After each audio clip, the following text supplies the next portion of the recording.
Esprit jeune, esprit de paix, l'interview avec... La violence en milieu scolaire, comment se manifeste-t-elle? Existe-t-il des actions pour freiner ce phénomène? Quelles sont les actions déjà menées dans ce sens? Qu'est-ce qui reste à faire? Voilà les questions auxquelles Tondosama Yakuba va répondre dans un instant. Il est le président de l'organisation scolaire pour une école dynamique OZ. L'objectif de cette ONG est d'inculquer les valeurs de l'ivoirien nouveau aux élèves. Avec lui donc, nous allons parler de l'engagement de l'OZ dans la lutte contre les violences à l'école, particulièrement au niveau des élèves. Bienvenue à tous et à toutes dans l'entretien du jour. Vous êtes bien sur la 90.3 Mosaïque FM. Bonjour Tondosama Yakuba. Bonjour monsieur. Merci d'avoir accepté notre invitation. Nous allons donc faire tout d'abord un état des lieux en ce qui concerne la violence dans l'environnement scolaire. Ok. Alors, quand on parle de milieu scolaire, c'est vraiment vaste. Il y a le préscolaire, le secondaire. En fait, de quel cadre en fait il s'agit? Bon, pour le moment, nous parlons uniquement du secondaire. Parler du secondaire. Oui, pour cette année scolaire 2020-2021. Et pourquoi est-ce que vous ne travaillez pas aussi avec le préscolaire? Parce qu'il y a les élèves aussi, préscolaire, au primaire. Dans les différents champs auxquels nous exerçons, nous avons remarqué que c'est au niveau du secondaire que nous pouvons retrouver ces différents problèmes tels que la lutte contre la violence en milieu scolaire. Au niveau du primaire, nous ne sommes pas confrontés à ce problème. Au niveau des grossesses en milieu scolaire, au primaire, ce n'est pas trop élevé. Donc c'est parce qu'on ne retrouve pas beaucoup de violence au primaire, au préscolaire. Effectivement. C'est le constat que vous avez fait? Oui, effectivement. Comment se manifeste la violence à l'école? La violence se manifeste à l'école sur plusieurs formes. D'abord, nous avons le phénomène des congés anticipés, qui est un facteur de violence en milieu scolaire. Et nous avons aussi... Les congés anticipés, ça veut dire quoi? C'est les élèves partis plus tôt? Voilà, plus tôt que la date prévue. La date qui est donnée par le ministère de l'Éducation nationale. Mais en quoi c'est une violence? Oui, c'est une forme de violence, c'est une violence physique parce que pendant cette période, nous voyons que les élèves se lapident avec des pierres et autres. L'année dernière, l'année scolaire 2019-2020, nous avons constaté 3 décès au niveau des élèves, c'est-à-dire dans la ville de Dimbokro, la ville d'Aloa et dans la commune d'Anyama. Donc c'est une forme de violence. Nous demandons au ministère de l'Éducation nationale de prendre ces dispositions pour mettre fin à ces différents fléaux. C'est la seule forme de manifestation de violence à l'école? Non, ce n'est pas la seule forme. Oui, les grèves aussi sont une forme de violence parce que lorsque certains enseignants décident d'aller, c'est-à-dire de rentrer en grève, nous constatons que les élèves qui sont concernés se lèvent aussi partie de logique d'autres établissements. Généralement, lorsque les élèves du public décident de rentrer en grève et que les élèves du public voient qu'ils ne vont pas au cours, ils se lèvent un matin et ils se dirigent dans les écoles privées pour demander à leurs camarades d'élèves de rester à la maison. Donc souvent, il y a une confrontation entre les élèves du privé et les élèves du public. Donc il y a la grève, oui, grève. Il y a les congés anticipés. Quoi d'autre encore? Pour le moment, ce sont ces deux phénomènes qui sont à la base. Ce sont les manifestations, les deux formes, les plus grandes formes. Les plus grandes formes. De manifestation de la violence en milieu scolaire. Est-ce qu'il y a toujours une relation entre violence et agressivité? Vous venez de le dire, il y a des jets de pierres souvent quand les élèves sont en grève. Est-ce qu'on doit établir une relation entre violence et agressivité toujours? Oui, effectivement. Il faut dire que l'agression est une forme de violence. Elle fait partie d'une forme de violence. L'agression, c'est une forme de violence. Oui, parce que l'agression fait partie de la violence physique. Chaque fois qu'on parle d'agression, ça veut dire qu'il y a eu un acte physique qui a été posé, c'est ça? Pas forcément. Est-ce qu'il y a une agression aussi morale? Oui, il y a une agression morale. Le fait que dans les écoles, je prends un exemple, un enseignant qui dit à un de ses élèves que toi tu ne seras rien, c'est une forme de violence, c'est une forme d'agression aussi. Donc les paroles négatives. Les paroles négatives. Qu'on prononce. Oui, même les injures sont des agressions aussi. Depuis 3 ans que vous êtes en activité, si vous devez évaluer aujourd'hui le niveau de la violence dans l'environnement scolaire en Côte d'Ivoire, ce serait combien sur 10?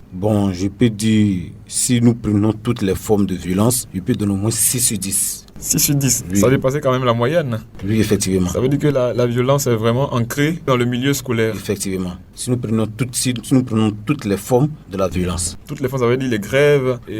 La violence, que ce soit la violence physique, la violence économique, la violence sexuelle, la violence psychologique. Si nous prenons toutes ces formes, la violence en milieu scolaire a une note 6 sur 10. Qui sont en général les victimes, les victimes de ces actes de violence? Les garçons ou les jeunes filles? À ce niveau, il faut dire que D'une part, ce sont les filles, de l'autre part, ce sont les garçons. Il y a une parité, c'est ça? Oui, effectivement. Donc il n'y a pas Parce que un groupe qui est plus violenté qu'un autre groupe? Si on veut voir qu'il y a un groupe qui est plus violenté que l'autre, ce sont les garçons. Ce sont les garçons qui sont plus violentés? Oui, on croit plus que ce sont les jeunes filles. Les jeunes filles, elles, à leur niveau, ce sont les violences au niveau de la sexualité, généralement. Donc si on veut recadrer, en fait, les jeunes filles, les violences portées sur les jeunes filles, c'est plus au niveau de la sexualité. Effectivement. Et les jeunes garçons? Les jeunes garçons, au niveau de la violence physique, que ce soit la violence physique, la violence psychologique, les garçons, généralement, ce sont les garçons qui sont confrontés à ces différents problèmes. Ce que vous rencontrez en général, leur âge varie entre combien et combien comme cela? Généralement, ce sont des mineurs, 14 à 16 ans, 17 ans. Rares sont les élèves qui ont 18 ans qui s'adonnent à ces différents fléaux. Mais comment ils vivent ça? Quand vous êtes en entretien avec eux, comment ils vivent ces violences? Pour eux, c'est une forme de revendication. Donc, pour eux, le fait d'être violent, c'est revendiquer le droit. Effectivement. C'est une manière de revendiquer le droit. Effectivement. C'est un moyen pour eux de revendiquer les droits. Est-ce que vous travaillez déjà, à part Abidjan, est-ce que vous travaillez déjà dans d'autres villes? C'est cette année, nous avons décidé de sortir, mais pour le moment, nous sommes encore dans la ville de la commune d'Abobo et d'Anyama. S'il plaît à Dieu, les mois à venir, c'est-à-dire le mois de mars, nous serons dans la ville de Man et de Boaké. Puisque les établissements sont liés à des directions régionales, dont actuellement nous sommes dans la DREN 4, Abidjan 4, qui comprend la commune d'Abobo, les écoles de la commune d'Abobo et les écoles de la commune d'Anyama. Entre Abobo et Anyama, quelle est la zone où la violence en milieu scolaire est la plus élevée? C'est la commune d'Abobo. Est-ce que la violence dépend aussi de la zone? Oui, on peut dire que la violence aussi dépend de la zone. Vous allez voir de la commune d'Abo, le phénomène des enfants en conflit avec la loi est plus développé dans la commune d'Abo plus que la commune de Cocody. Est-ce que vous-même vous avez été déjà une fois victime de violence à l'école, dans votre parcours scolaire? Oui, effectivement. Racontez-nous un peu. Moi que j'étais au lycée Moulin d'Abobo, de 2009 à 2017, à la veille de chaque congé, il y a un groupe d'individus qui nous délogeait. Et cela avait des impacts sur nos notes. Et parfois, mais je prends en 2016, décembre 2016, je me rappelle très bien, il y a un enseignant de mathématiques au lycée moderne d'Abobo qui a été violenté par les élèves. Donc cela a eu aussi un impact sur nos notes parce que les professeurs sont rentrés en grève. Et il y a eu, c'est-à-dire, ils ont tapé tout le monde, tous les élèves avec le même bâton. Et vous aussi? Oui, tout le monde, tous les élèves du lycée moderne d'Abobo en ce moment. Que ce soit le lycée 1 ou le lycée 2. Parce que les enseignants ont fait une grève de 2 semaines. Donc, est-ce que c'est ce qui vous a motivé aujourd'hui à vouloir parler de la violence en milieu scolaire? Oui, effectivement. C'est ce que vous avez vécu, c'est votre expérience personnelle? Effectivement. Est-ce qu'il y a d'autres constats que vous avez faits qui vous poussent aussi à vouloir parler de la violence en milieu scolaire? Oui, à part l'expérience personnelle. En 2015 aussi, j'étais élève toujours au lycée Moulin d'Abobo. Il y a eu un affrontement entre les élèves du lycée Moulin d'Abobo et les élèves du collège René Caillé, où il y a un élève qui a perdu la vie. Donc, ce sont des facteurs qui nous ont poussés à créer cette ONG. Donc, vous avez une expérience personnelle, mais en même temps, vous avez d'autres témoignages qui font qu'aujourd'hui, vous voulez vous investir dans ce domaine-là pour que les gens comprennent que la violence doit être bannie de l'environnement scolaire. Effectivement. Est-ce qu'il y a une différence entre violence à l'école et violence de l'école? Est-ce qu'il y a une différence entre les deux? Parfois, nous n'expliquons pas très bien l'importance de l'école à nos petits frères, à nos enfants. L'importance de l'école, c'est quoi? D'abord, c'est de savoir lire, écrire et à compter. D'abord, ça, c'est ce que nous enseignons d'abord au primaire. Ensuite, à travers l'école, tu peux exercer d'autres métiers de la vie. Tu peux participer des concours, de la fonction publique, soit tu peux entreprendre à travers les projets. Donc, ça veut dire que quand quelqu'un ne sait pas exactement ce que l'école peut lui apporter, l'école devient un fardeau pour lui. Effectivement. Ça devient une violence. Ça devient une charge pour lui. Une charge pour lui. Ça, c'est une violence, c'est une forme de violence. On peut dire que c'est une forme de violence. Je rappelle que nous parlons de l'engagement de l'OZ dans la lutte contre les violences en milieu scolaire. L'OZ, c'est l'organisation scolaire pour une école dynamique.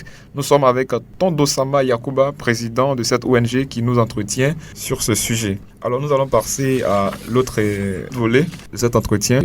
L'école est le lieu par excellence de l'éducation. Comment expliquer en fait la présence de la violence dans un tel cadre?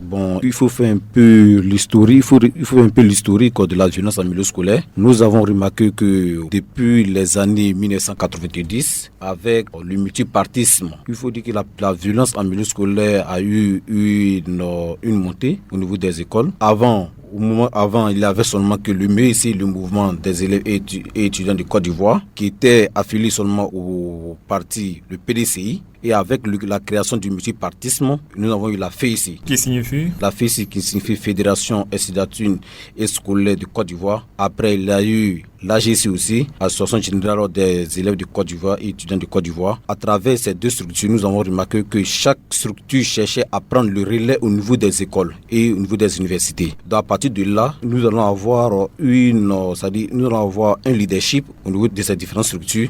Donc du coup, les élèves seront confrontés à une violence en milieu scolaire. C'est parce qu'il y a confrontation entre les différentes structures qui défendent les droits des élèves qu'il y a violence à l'école. C'est un facteur. Mais il faut dire qu'en Côte d'Ivoire, ce que nous remarquons, ce sont nos hommes politiques qui sont à la base, en réalité, de la violence en milieu scolaire. Donc c'est la politique qui fait en sorte qu'aujourd'hui l'école est devenue un lieu de violence. Pour moi, la politique est à la base de cette violence en milieu scolaire. J'ai fait des recherches, j'ai vu que la crise économique peut être un facteur qui pousse les élèves à être violents à l'école. Comment est-ce que vous expliquez cela? La crise économique peut être un facteur de violence à l'école. Lorsque un enseignant demande à un élève de lui donner une somme pour qu'il puisse arranger sa moyenne, ou soit il fait cotiser des élèves, peut-être généralement on trouve ça au privé, c'est une forme de crise économique. Soit il demande à des enfants d'acheter forcément des documents peut-être qu'ils n'utiliseront même pas. C'est une forme de crise économique. Dans les témoignages que vous recevez souvent des élèves, est-ce qu'ils parlent de ça?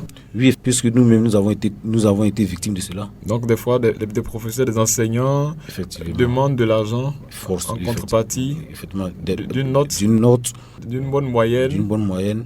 Et ça, c'est quoi? C'est le facteur crise économique. Quel autre facteur? Nous avons aussi la violence psychologique aussi, comme ce que je l'ai dit tout à l'heure. Lorsqu'un enseignant dit à un élève que toi tu ne seras rien, ça agit sur la mentalité de l'élève. L'élève commence à croire que... Voilà, qu'il ne peut rien faire, c'est-à-dire que tout ce qu'il fait à l'école, ça ne va rien lui apporter. Si vous voyez un enfant peut-être qui est en classe de 6e, qui a seulement que 10 ans ou 11 ans, tu lui dis en classe que toi tu ne seras rien, tu ne peux rien faire, tu ne vaux rien, ça va agir sur la mentalité de l'élève. Il ne fournira aucun effort. Tonton Sama Yacouba, nous avons aussi, dans certaines recherches que j'ai faites, certains accusent le manque de communication verbale. Comment vous expliquez ça? Il y a des élèves qui n'arrivent pas à s'exprimer facilement. Oui, effectivement, il y a des élèves qui... Est-ce que vous avez rencontré des cas comme cela? Oui. Nous avons rencontré certains cas au lycée Moulin d'Abobo, puisque c'est là-bas que j'ai vécu, donc je connais un peu plus la réalité de cette école. Comment ça s'est passé?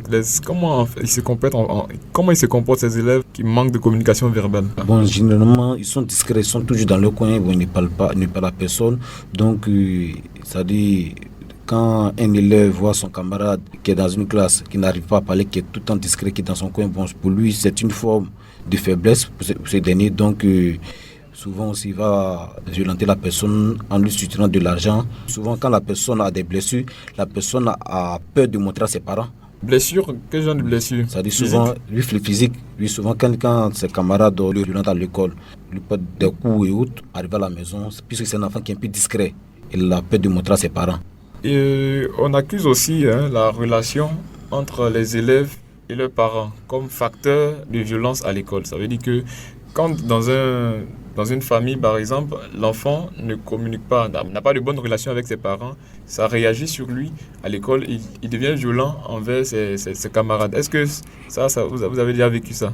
Bon, nous n'avons pas vécu cela en tant que tel, mais... Je pense très bien aussi parce que en tant que président de l'ONG, il y a eu à faire des recherches aussi. C'est une forme de violence. Oui, effectivement, cela aussi a un impact sur l'enfant.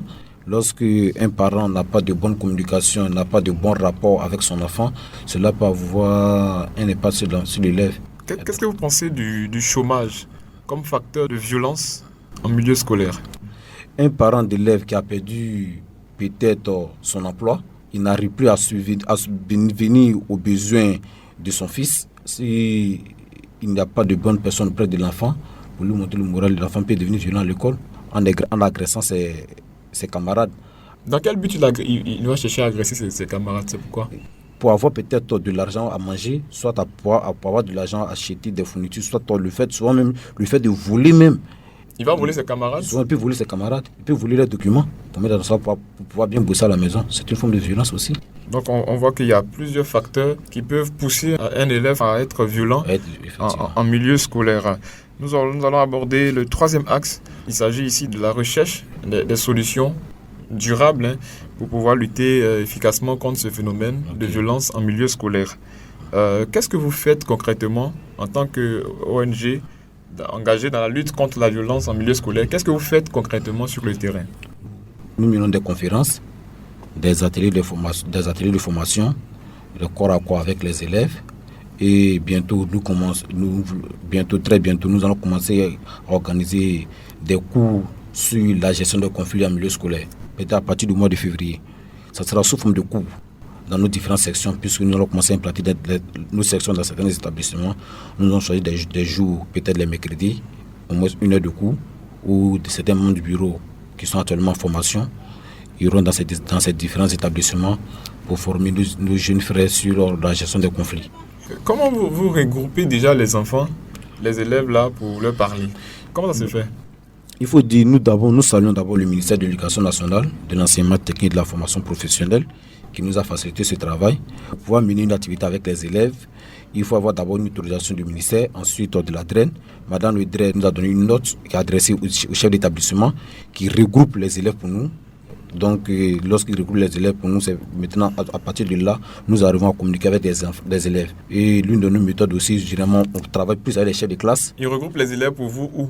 Bon, soit dans une salle de conférence, soit ils nous demandent de passer dans les salles de classe. Au moins, ils peuvent nous donner peut-être 15 minutes par classe pour que nous passions dans ces différentes salles de classe pour sensibiliser nos jeunes frères. Quand ils vous réunissent dans les salles de conférence, qui paye les frais? C'est vous ou c'est eux? Bon, il faut dire que l'établissement met pratiquement tous les mois à notre disposition. Généralement, ce sont les chaises que nous louons. Les chaises avec la sonorisation, avec peut-être le transport du conférencier, s'il y a un conférencier qui vient d'ailleurs. Je voudrais aussi parler de la réaction des jeunes que vous entretenez. Quels sont les retours que vous recevez de ces jeunes-là? Je peux prendre peut-être le lycée, où nous avons eu à faire une petite activité. Le lycée moderne d'Abougou? Oui, nous avons eu à faire une toute petite activité avec une organisation islamique de l'école. Nous avons regroupé quelques élèves, on a vu que franchement ça a porté fruit. Qu'est-ce qu'ils ont montré comme réaction qui prouve qu'il y a un changement? Est-ce qu'il y a un changement? On avait un changement de comportement. Un changement de comportement. Ça veut dire avant, ils volaient ses camarades, maintenant ils ne volent plus, c'est ça? Bon, il n'était pas seulement le vol. Même la violence physique, le fait souvent de prendre des pierres, de loger ses camarades, on a vu que les personnes que nous avons pu approcher, ces élèves ont pu mettre fin à cela. Est-ce qu'il y a une dimension religieuse dans ce que vous apportez comme éducation aux élèves par rapport à la violence? Oui, effectivement, parce que nous avons des responsables religieux parmi nous. Souvent aussi, il y a des thèmes aussi que nous leur donnons, puisqu'on a une fois animé un thème de ce genre, quelle contribution des guides religieux pour la résolution des conflits en milieu scolaire. Est-ce que vous travaillez aussi avec les familles de ces élèves? Parce que c'est bon de travailler avec les élèves, de leur parler. Est-ce que vous travaillez aussi avec les familles des élèves? Oui, lorsque nous organisons les conférences, il faut dire les coups sont invités, où le président de l'école, nous l'adressons, le président de l'établissement, nous l'adressons un courrier pour qu'il vienne avec un bureau. Même très bientôt, nous comptons organiser une activité avec les parents d'élèves, uniquement les parents d'élèves, les guides religieux, au centre culturel d'Abougou. C'est prévu pour le mois d'avril. Et les formateurs, avec les formateurs, les professeurs, les éducateurs, tout cela? Oui, tout cela sont... Comment est-ce que vous collaborez? Lorsque nous organisons des activités, les enseignants aussi sont invités. La prochaine activité, c'est pour quand? La prochaine activité, c'est le 27, après-demain, le mercredi. Ce sera où? Au collège Anador. Merci beaucoup, Tonton Sama Yacouba, d'être passé dans ce studio. Vous êtes le président de l'organisation scolaire pour une école dynamique OZ.